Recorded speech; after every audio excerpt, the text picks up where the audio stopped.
ألف لام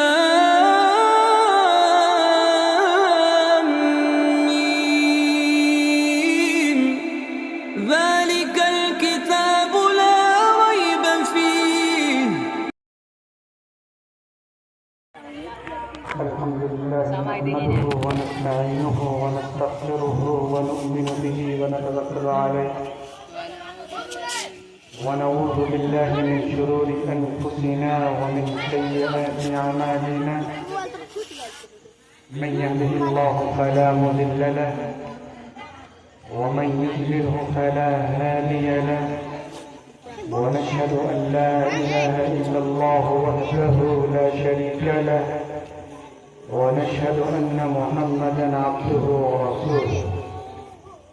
أما بعد قال الله تبارك وتعالى في القرآن المجيد والفرقان الحميد أعوذ بالله من الشيطان الرجيم بسم الله الرحمن الرحيم يا أيها الناس اتقوا ربكم الذي خلقكم من نفس واحدة وخلق منها زوجها وبث منهما رجالا كثيرا ونساء واتقوا الله الذي تساءلون به والأرحام إن الله كان عليكم رقيبا وقال النبي صلى الله عليه وسلم تنكح المرأة لأربعين لمالها ولحسبها ولجمالها ولعلمها فاظفر بذات الدين. وعن أبي هريرة رضي الله تعالى عنه قال النبي صلى الله عليه وسلم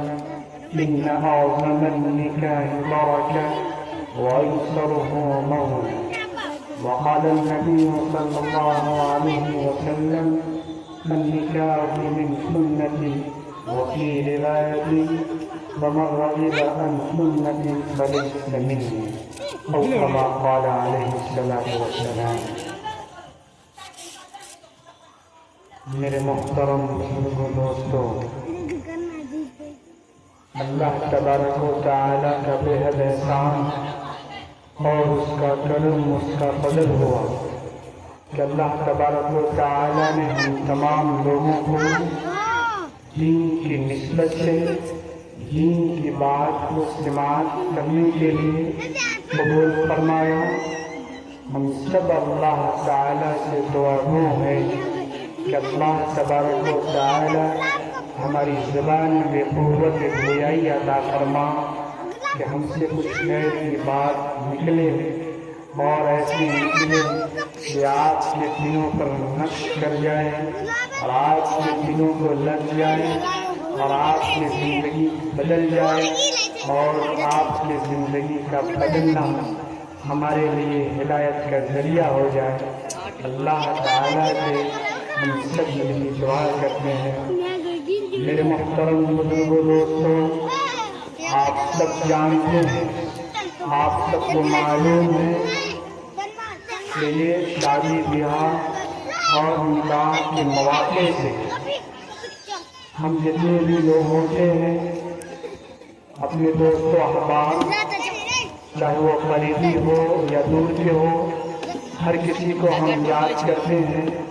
انہیں دعوت دیتے ہیں اور موبائل کے ذریعے سے کنٹیکٹ میں رہتے ہیں کہ ہمارے فلاں مہمان، ہمارے فلاں دوست، ہمارے فلاں احباب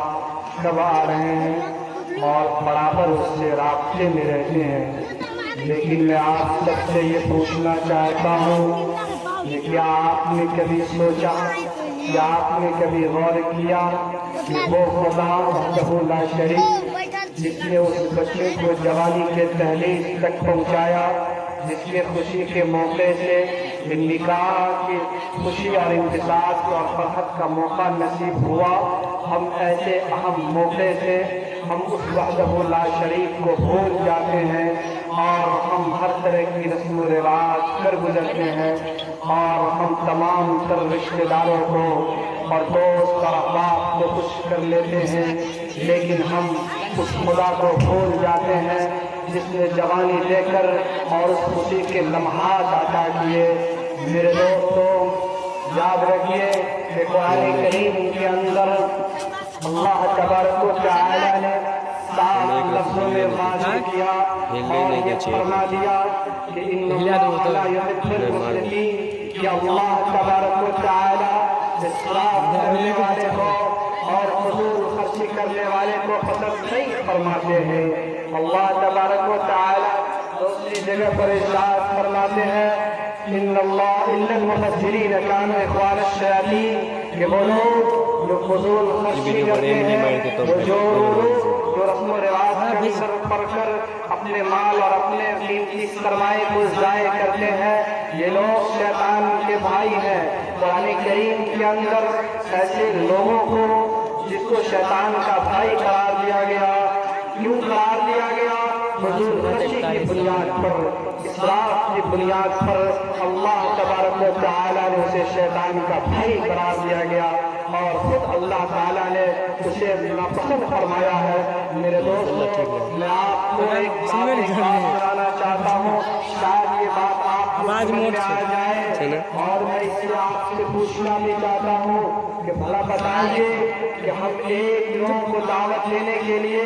ہم اپنے محلے والوں کو دعوت دینے کے لیے، اپنے علاقے میں دعوت دینے کے لیے ہم اس دعوت نامے کو تیار کرتے ہیں اور ہم اس میں قیمتی سرمایہ خرچ کرتے ہیں۔ جو دعوت اور انویٹیشن کا کام 5 سے 10 روپے میں ہو سکتا ہے، لیکن آپ 5 سے 10 روپے میں نہیں کریں گے، بلکہ آپ اس کے لیے 50 اور 100 روپے خرچ کریں گے اور اس دعوت نامے کو تیار کریں گے۔ کیوں کریں گے؟ آپ اپنی ناموری کے لیے، آپ اپنی شہرت کے لیے، آپ اپنے عزت اور وقار کو اور اپنے تقویٰ اور اپنے روح کو برقرار رکھنے کے لیے آپ یہ کام کرتے ہیں۔ اور میرے دوستوں، جب آپ یہ تمام اخراجات کرتے ہیں، آپ کو پتا نہیں کہ آپ جتنے اپنے دعوت نامے پہ اپنے روپے اور پیسے کا قیمتی استعمال خرچ کرتے ہیں، اتنے پیسے میں اور اتنے رقم میں کسی ایک بیوہ بچی کی شادی میں ہو سکتی ہے۔ ان گھر والوں کے جنہیں 5 6 بیٹیاں ہیں، جن کی شادیاں نہیں ہو رہی ہیں، اپنے غربت اور اخلاق کی وجہ سے وہ جمع نہیں کر سکتے۔ ان کے بیٹیوں کی شادی لیکن آپ ایسا نہیں کریں گے، بلکہ آپ اصلاح کریں گے، آپ فضول خرچی کریں گے، آپ خرچ کریں گے دعوت نامے پر۔ اور یہ تو شادی کی بات ہوئی ہے، جو آپ ضرور بناتے ہیں شادی کے اندر، نہ جانے کتنے رسموں میں اور گزرتے ہیں، ہمیں احساس بھی نہیں ہوتا۔ میرے دوستوں، ان تمام خرچ کرنے کے بعد یہاں تک کہ نوبت پہنچ جاتی کہ ہم اصل کام کو بھول جاتے ہیں۔ اصل کام ہمارا خطرہ میں پڑ گیا ہے، اور کیسے خطرہ میں پڑ گیا ہے؟ آپ کو ایک بات کا سنا دینا چاہتا ہوں، پاکستان کے اندر لاہور میں ایک شادی منعقد کیا جاتا ہے اور شادی کا فنکشن 4 دن تک چلتا ہے، اور 4 دن کے اندر توڑنے بھی چل رہے ہیں، 4 دن کے اندر نان اور چپاتی اور بریانی بھی چل رہی ہے، وہ کباب بھی چل رہے ہیں، اس سے سنگیت بھی ہو رہے ہیں اور وہ ترنم بھی گائے جا رہے ہیں، ناچ گانے یعنی ہر طرح کی رسم و رواج کیے جا رہے ہیں، لوگ آ رہے ہیں اور کھانا کھا رہے ہیں اور جا رہے ہیں، اور لوگوں کا جب عام طور ختم ہو جاتا ہے اور لڑکی کی رخصتی ہو جاتی ہے اور لڑکی جب گھر پر پہنچتی ہے، لڑکی جس سے ان کی شادی ہوتی ہے، وہ لڑکی ایک دیندار ہوتی ہے، وہ دین سے واقفیت کرتی ہے، وہ دین سے واقف ہوتی ہے، وہ سمجھتی ہوتی ہے اسلام کو۔ جو لڑکا گھر کو رکھتے لیتا ہے، گھر پہ قدم رکھتا ہے، گیٹ کے پاس گیٹ رکھ جاتا ہے اور اپنی بیوی سے اجازت مانگتا ہے، اس کی بیوی کہتی ہے نہیں تم تو ہمارے اوپر حرام ہو، کیوں حرام ہو؟ وہ لڑکا برا جاتا ہے اور اس سے کہتا ہے اب بتاؤ کہ میں نے تمہیں پانے کے لیے، میں نے تمہیں خوشی کے لیے 4 دن تک میں نے فنکشن کیے، 4 دن تک مہاراشٹر والوں کو میں نے دعوت دیے، ہر طرح کے کھانے کھلائے، اب بتاؤ تم یہ کہتے ہو کہ تم اس پر حرام ہو؟ لڑکی کہتی ہاں، مسئلہ یہ ہے کہ اصل میں نکاح ہی نہیں ہوا، 4 دن تک تم نے تمام رسم و رواج میں پڑے رہے، لیکن اصل مسئلہ جو تھا نکاح کا، وہ مسئلہ کسی نے پڑھایا ہی نہیں اور نکاح ہوا ہی نہیں۔ اپنے باپ سے پوچھ لو، وہ شخص جاتا ہے اپنے باپ سے پوچھتا ہے، اس کا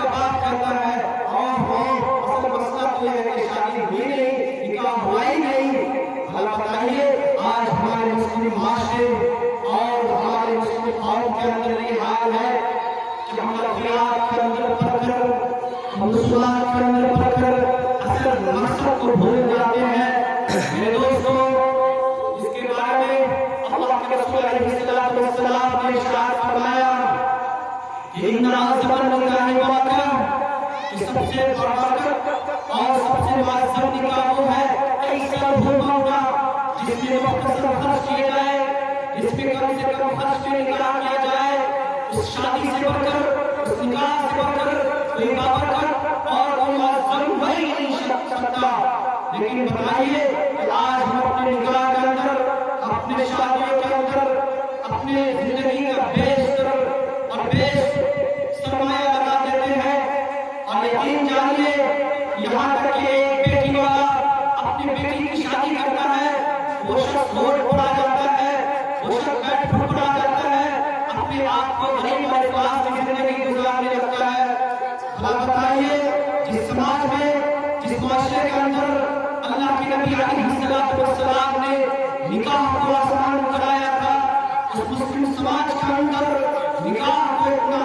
مشکل قرار دیا گیا اور اس قدر مشکل سمجھ لیا کہ نکاح اس قدر مشکل ہو گیا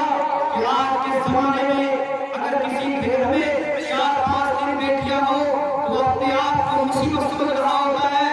اور اپنے آپ کو افسوس کر رہا ہوتا ہے، یہاں تک کہ اپنی بیٹی کے پیدا ہونے پہ بھی روتا ہے کہ میں غریب انسان اپنی بیٹی کا نکاح کیسے کروں، کیونکہ آج کے زمانے میں کچھ اس قدر لوگ ڈھونڈ رہے ہیں، کچھ اس قدر لوگ ڈھونڈ رہے ہیں جنہیں 5 لاکھ 10 لاکھ روپے سے کم میں کام ہی نہیں چلتا۔ میرے دوستو، جس مسلم سماج کے اندر اللہ کے رسول علیہ السلام نے گزر رہے راستے سے اور سامنے میں عبد الرحمن بن عوف رضی اللہ تعالیٰ عنہ آتے ہیں، اللہ کے رسول علیہ السلام کہتے ہیں، اے عبد الرحمن، تمہارے کپڑے پر کیا لگا ہوا ہے نیلا کلر کا؟ یعنی وہ نیلے کلر کا اثر نظر آ رہا تھا، ان کی نشانی نظر آ رہا تھا، اور وہ نیلا کلر جس کی نشانی نظر آ رہا تھا، غالب کے اندر ایک خوشبو ہوا کرتا تھا جو اکثر لوگ لگایا کرتے تھے۔ تو حضرت عبد الرحمن بن عوف رضی اللہ تعالیٰ عنہ نے کہا کہ حضور، میرا ایک خاتون سے نکاح ہو گیا ہے۔ تو اللہ کے رسول علیہ السلام مبارک دیتے ہیں اور کہتے ہیں کہ تمہیں مبارک ہو، اور یاد رکھو کہ تم ولیمہ بھی کر لینا۔ لیکن بھلا بتائیے کہ کیا اللہ کے رسول علیہ السلام یہ پوچھے کہ عبد الرحمن، تم نے مجھے دعوت پر کیوں نہیں بلائے؟ تم تنہا نکاح کر لیے، تم نے مجھے دعوت پر بلانا کیوں نہیں گوارا کیے، تم نہیں مناسب سمجھا؟ کیونکہ نکاح سماج میں اور اس وقت بہت آسان تھا، اس لیے بلانا مناسب نہیں سمجھے۔ لیکن اللہ کے رسول علیہ السلام طنز بھی نہ کسے، تانا بھی نہ دیے، بلکہ اللہ کے رسول علیہ السلام مبارک دیے اور یہ کہے کہ ولیمہ بھی کر لینا۔ میرا عنوان ولیمہ پہ نہیں ہے، لیکن میرے دوستوں، آج نکاح جس کا اصل مقصد، نکاح جو کہ ایک عبادت ہے، اور نکاح کا مقصد اور نکاح جو کیے جاتے ہیں، نکاح اور شادی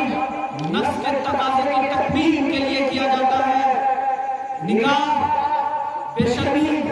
اور بے حیائی اور نظر کی حفاظت کے لیے کیا جاتا ہے، اور سب سے بڑا مقصد اور سب سے بڑا مشن یہ ہے جس کو اللہ کے رسول علیہ السلام اور اللہ تبارک و تعالیٰ نے حکم فرمایا، وہ یہ کہ ایک انسان جب نکاح کرتا ہے تو اپنی نظر کی حفاظت بھی کرے گا، بے حیائی سے بھی رکے گا، برے کام سے بھی رکے گا، اس لیے نکاح کیا جاتا ہے۔ لیکن نکاح کو اللہ کے نبی علیہ السلام کے طریقے پر اگر آپ نکاح کرتے ہیں تو وہ نکاح تو صحیح معنی میں نکاح ہے، لیکن آپ اگر اللہ کے نبی علیہ السلام کے طریقے کے اور آپ کے سنت کے خلاف کرتے ہیں تو بھلا بتائیے آپ کا نکاح ایک رسم ہے جو ادا کی جا رہی ہے، آپ کے نکاح میں خیر و برکت کا نزول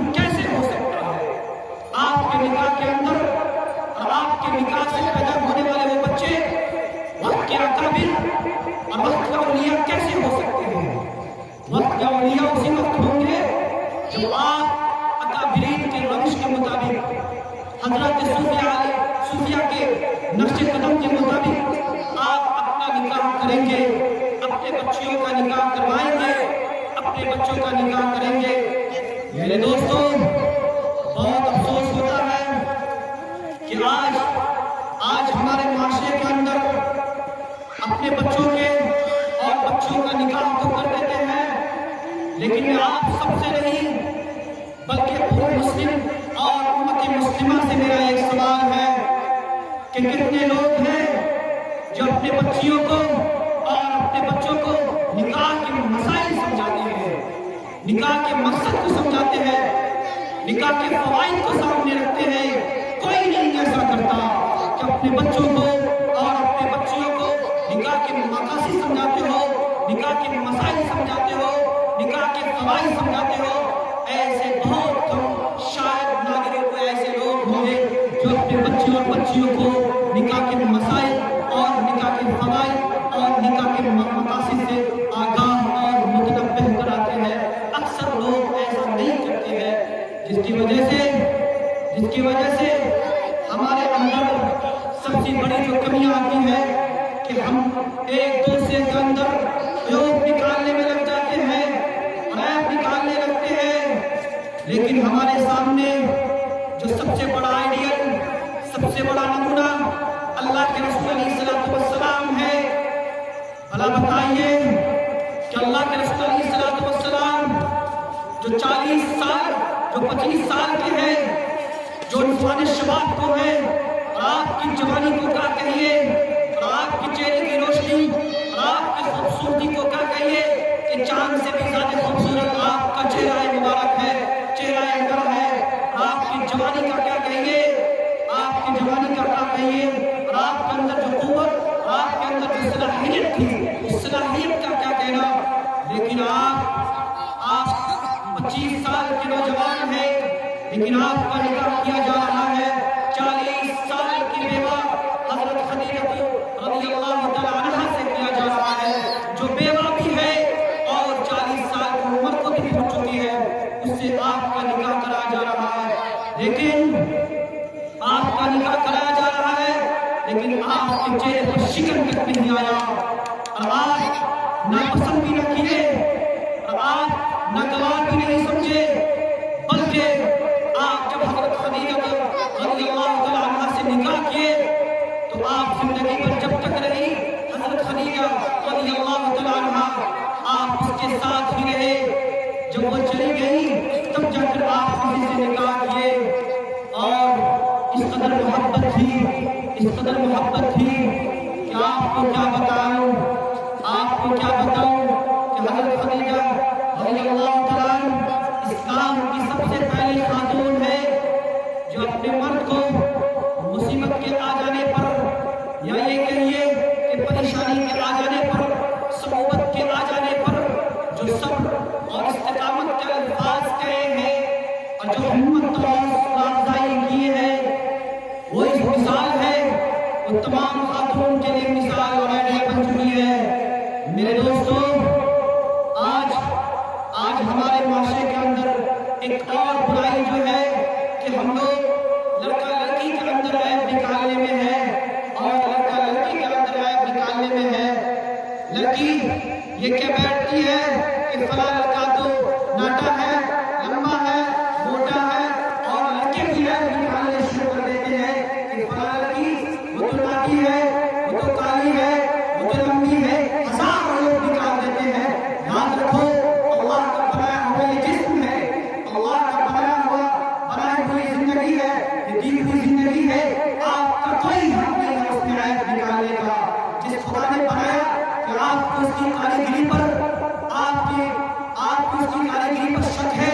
کہ وہ اللہ ایک انسان کو جس کے بارے میں قرآن کریم کے اندر فرما دیا گیا ایسا تقویم کہ بہترین انداز میں اور بہترین ڈھانچے سے پیدا کیا گیا، آپ کا حق نہیں ہے کہ آپ اس کے اندر عیوب نکالیں، عیوب بیان کریں۔ میرے دوستو، ایک صحابی ہے جو مدینے کے تمام قبیلے میں اپنا رشتہ بھیجتا ہے، اور اس صحابی